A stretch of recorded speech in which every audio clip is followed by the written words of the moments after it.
सबसे पहले हम अपने आइकन पे क्लिक करेंगे और लॉगिन स्क्रीन का वेट करेंगे। जैसे ही हमारी लॉगिन स्क्रीन हमारे सामने डिस्प्ले होगी, हम अपना आईडी और पासवर्ड लिख के सॉफ्टवेयर को लॉगिन कर लेंगे। ये हमारी लॉगिन स्क्रीन हमारे सामने डिस्प्ले हो गई है। हम अपनी आईडी में अपनी आईडी देंगे और पासवर्ड के अंदर पासवर्ड लिख के हम इसको लॉगिन कर लेंगे। रेस्टोरेंट में हम सबसे पहले अपने लिए कैटेगरीज बनाते हैं। कैटेगरीज होती है, कैटेगरीज हमारे मेन हेड होते हैं। जैसे एक हमारा मेन हेड है बर्गर, और बर्गर के अंदर उसके फिर आइटम्स डिफाइन होते हैं। इसी तरीके से फिर जब हम अपनी ये कैटेगरी बनाएंगे पिज़्ज़ा, तो पिज़्ज़ा के अंदर हम अपने आइटम्स बनाएंगे। इसमें हमने कैटेगरीज बनाने के लिए इनिशियल सिस्टम सेटअप में जाना है और कैटेगरी के फॉर्म पे जाना है। इस पे जब हम कैटेगरी के फॉर्म पे क्लिक करेंगे तो हमारे सामने हमारा कैटेगरी का फॉर्म डिस्प्ले हो जाएगा। इसमें कोई भी आइटम बनाने के लिए सबसे पहले हम ऐड पे क्लिक करेंगे और कैटेगरी कोड देंगे। हमने कैटेगरी कोड 2 डिजिट का देना है और एक जो सीक्वेंस है उसको फॉलो करना है। हम 01 से कैटेगरी कोड को स्टार्ट करेंगे और 02, 03, 04 इस तरीके से इस सीक्वेंस को हम फॉलो करेंगे। तो हम यहाँ पे कैटेगरी कोड देते हैं 01 और एंटर का बटन दबाते हैं। जैसे ही हम एंटर का बटन दबाएंगे तो हमारा कर्सर कैटेगरी नेम पे आ जाएगा। तो हम यहाँ पे अपनी कैटेगरी का नेम लिखेंगे और इसको यहाँ से अपडेट कर देंगे। फिर इसके अंदर जब हमने दूसरी कैटेगरी ऐड करनी है तो हम ऐड का बटन दबाएंगे और दूसरी कैटेगरी का कोड लिख के एंटर करेंगे।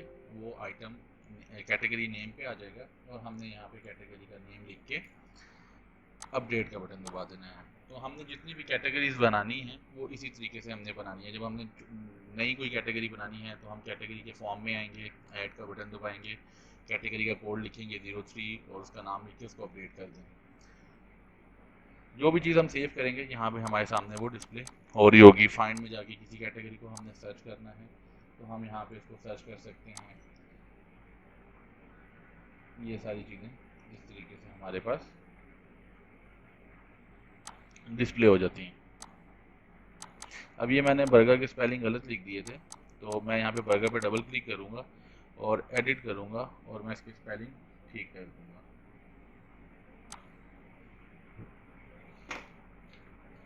और इसको दोबारा से अपडेट कर दूँगा। अच्छा, इसके साथ अब हमने इसके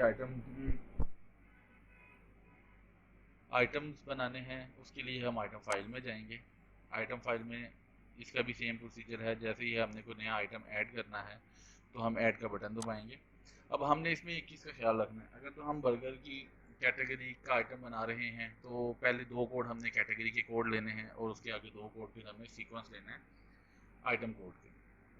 और हमें पता होना चाहिए कि हम जिस कैटेगरी का आइटम बना रहे हैं उस कैटेगरी का कोड क्या है। अब जैसे मेरे सामने बर्गर डिस्प्ले हो रहा है तो मुझे पता है कि मेरे बर्गर की कैटेगरी का कोड 01 है।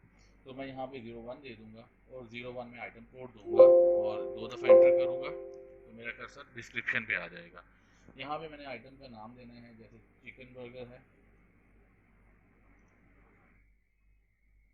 और यहाँ पे मैं कैटेगरी अपनी सिलेक्ट करूँगा बर्गर और यहाँ पे मैं अपनी आर्टिस्ट की सेल प्राइस दे दूँगा और आइटम टाइप जो है यहाँ पे हमने मेन्यू सेलेक्ट करना है।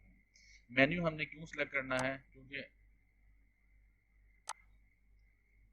मेन्यू हमने यहाँ पे क्यों सेलेक्ट करना है, इसलिए कि ये जो हम आइटम बना रहे हैं जब हम अपना पॉइंट ऑफ सेल खोलेंगे तो उसमें हमारे सामने ये आइटम डिस्प्ले होंगे। अगर यहाँ पे हमारे पास कोई रेसिपी वगैरह या कुछ और आइटम आइटम टाइप यहाँ पे मेंशन होगी तो वो आइटम हमारे सामने पॉइंट ऑफ सेल के अंदर वो अपना पॉइंट ऑफ सेल खोलेंगे तो वहाँ पे वो आइटम हमें शो नहीं होंगे। आइटम फाइल में तो बने हुए होंगे लेकिन आइटम पॉइंट ऑफ सेल में वो हमारे सामने डिस्प्ले नहीं होंगे। तो ये चीज़ें हमने देने के बाद इसको यहाँ पे अपडेट कर देना है। तो ये हमारा एक आइटम यहाँ पे डिफाइन हो जाएगा। अब मैंने इसका एक और आइटम बनाना है तो मैं फिर ऐड का बटन दबाऊंगा, 0102 लिखूंगा और यहाँ पे आइटम का नाम लिखूंगा और उसकी प्राइस दूंगा और आइटम को अपडेट कर दूंगा। मेन्यू ये मैंने एक दफ़ा सेलेक्ट कर लिया था इसलिए वो यहाँ पे मेंशन रहेगा। अगर मैंने मेन्यू आइटम टाइप मेन्यू की जगह कुछ और करनी है तो फिर मैं इसको चेंज करूँगा, अदरवाइज ये यहाँ पे सिलेक्ट ही रहेगा। अब मुझे पता है कि मेरी जो दूसरी कैटेगरी है वो पिज़्ज़ा की है और अगर मुझे नहीं भी पता कि मेरी आइटम कैटेगरी का कोड क्या है और मैं उसको देखना चाहता हूँ, तो ये यहाँ पे हमारे पास उल्टे हाथ में बिल्कुल नीचे कैटेगरी का बटन है। इस कैटेगरी के बटन को दबाऊंगा मैं, तो यहाँ पे मेरे सामने एक विंडो ओपन हो जाएगी, जिसमें मैं जिसको यहाँ से राइट पे डाउन एरो को क्लिक करूंगा, तो मेरे सामने जितनी भी मेरे पास कैटेगरी सेफ हैं वो यहाँ पे डिस्प्ले हो जाएंगी और इनके यहाँ पे कोड भी डिस्प्ले हो रहा है। अब मैंने कोई पिज़्ज़ा का आइटम बनाना है, तो मुझे पता लग गया कि मेरी जो कैटेगरी पिज़्ज़ा की है उसका कैटेगरी कोड है 02। मैं यहाँ पे ऐड का बटन दबाऊंगा। यहाँ पे मैं पहले दो कोड मैंने आपको बताए थे कि हम कैटेगरी के देते हैं, फिर अगले दो कोड हम आइटम के देते हैं।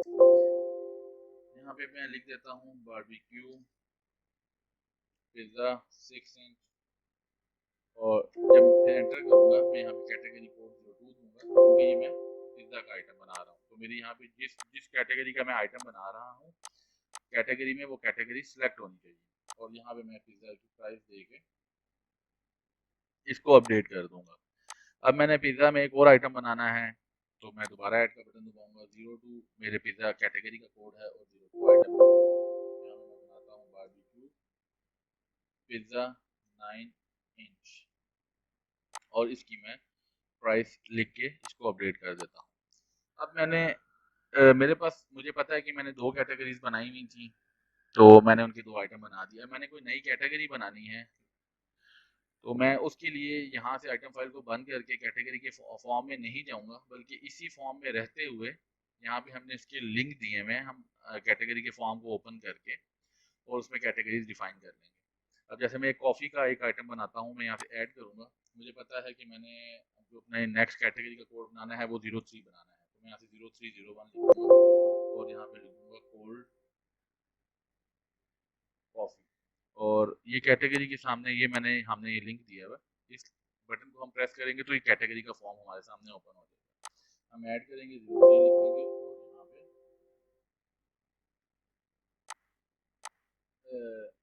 कैटेगरी का नाम लिख के इसको अपडेट कर देंगे, तो ये कैटेगरी हमारी यहाँ पे बन गई। हम यहाँ से इसको सिलेक्ट करेंगे और कॉफ़ी की प्राइस लिखेंगे और इसको अपडेट कर देंगे। इसी तरीके से हम 0302 लिखेंगे और यहाँ पे कॉफ़ी का नाम लिखेंगे और उसकी प्राइस लिख के हम आइटम को सेव कर देंगे। अच्छा, ये तो हमने आइटम्स बना लिए। इसके अंदर आपने इसमें ये भी सीख लिया कि हम कैटेगरी कैसे बनाते हैं, आइटम कैसे बनाते हैं, और अगर कोई नई कैटेगरी हमने बनानी हो तो इसी फॉर्म में रहते हुए हम नई कैटेगरी किस तरीके से बनाते हैं। अब अगर हमने किसी आइटम को ढूंढना है और उसकी प्राइस चेंज करनी है या उसका नाम चेंज करना है या हमने उसकी कैटेगरी चेंज करनी है, तो उसके लिए हम क्या करेंगे? उसके लिए सिंपल सा एक तरीका है। यहाँ पे हमने डिस्क्रिप्शन का बटन दिया हुआ है। इस डिस्क्रिप्शन के बटन पे हम क्लिक करेंगे और यहाँ पे उस आइटम का नाम लिखेंगे। जैसे जिंगर बर्गर है, तो मैं खाली यहाँ पे जिंगर लिख के एंटर करूँगा, तो मेरे सामने जिंगर बर्गर डिस्प्ले हो जाएगा। मैं इस पर क्लिक करके एग्जिट करूँगा, ये आइटम मेरे सामने डिस्प्ले हो गया। मैंने इसकी प्राइस चेंज करनी है, कैटेगरी चेंज करनी है, या कोई भी चीज़ इसकी चेंज करनी है, तो उसके लिए मैं एडिट के बटन पे क्लिक करके और यहाँ पे इसकी प्राइस को चेंज कर दूंगा और अपडेट करूंगा, तो मेरे इस आइटम की प्राइस चेंज हो जाएगी। अब इसके बाद हमने ये देखना है कि हमने किस कैटेगरी में क्या क्या आइटम्स बनाए हुए हैं और हमारे क्या आइटम्स जो रहते हैं वो हम किस तरीके से फिर उस कैटेगरी के अंदर ऐड करेंगे। तो इसका वो सेम प्रोसीजर है। हम यहाँ पे कैटेगरी के फॉर्म बटन पे क्लिक करेंगे और यहाँ पे कैटेगरी लिखेंगे और एंटर का बटन दबा देंगे। नंबर लिखने के बाद एंटर का बटन, तो वो मुझे सॉफ्टवेयर मेरा बताएगा कि हमने इस कैटेगरी के अंदर दो चीज़ें बनाई हुई हैं, एक का कोड 01 है, 02 है, और ये इस तरीके से। मैं अब अगर अपनी दूसरी कैटेगरी पिज़्ज़ा की सिलेक्ट करके एंटर करूँगा, तो मेरे पिज़्ज़ा के रेलिवेंट जितने आइटम्स हैं वो यहाँ पे डिस्प्ले हो जाएंगे। इसके बाद जो मैंने अगर कोई और इसमें आइटम ऐड करना है, तो मैं आखिरी कोड पे क्लिक करके यहाँ से एग्जिट कर दूंगा और दोबारा से ऐड का बटन दबाऊंगा और पिज़्ज़ा की कैटेगरी में नया आइटम ऐड कर दूंगा। लास्ट कोड मेरा आइटम कोड 0202 बना हुआ है, तो मैं ऐड करूंगा 0203 बना लूंगा और यहाँ पे बना दूंगा बारबेक्यू पिज़्ज़ा 12 इंच, और यहाँ पे इसकी मैं प्राइस लिख के इसको अपडेट कर दूंगा। तो ये हमारी आज की ट्रेनिंग थी, जिसमें हमने कैटेगरीज बनाई, आइटम्स बनाए, आइटम्स को कैटेगरी के साथ लिंक किया, आइटम्स को सर्च किया, कैटेगरी में देखा कि किस कैटेगरी में क्या आइटम बने हुए हैं, उनकी प्राइस किस तरीके से चेंज होती हैं। तो आज हमने इस डाटा एंट्री में ये सारी चीज़ें सीखी। अब मैं इसका आपको पॉइंट ऑफ सेल एक दफ़ा ओपन करके दिखाता हूँ कि हमने जो कैटेगरीज बनाई वो कहाँ पे शो होंगी और उसके अंदर जो हमने आइटम्स बनाए वो कैसे शो होते हैं। तो ये देखें, हमने मेन कैटेगरी बनाई थी बर्गर की। यहाँ पे हमने बर्गर पे क्लिक किया तो मेरे बर्गर के रेलिवेंट आइटम शो हो गए। मैंने पिज़्ज़ा पे क्लिक किया तो मेरे सारे पिज़्ज़ा के आइटम शो हो गए। मैंने कॉफ़ी पे क्लिक किया तो मेरे सारे कॉफ़ी के आइटम शो हो गए। तो ये कैटेगरीज होती हैं, ये आगे उसके आइटम्स होते हैं।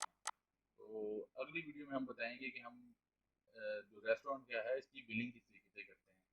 तो आज की वीडियो हमारी इतनी ही थी। इंशाल्लाह अगली वीडियो में मिलते हैं। अस्सलाम वालेकुम।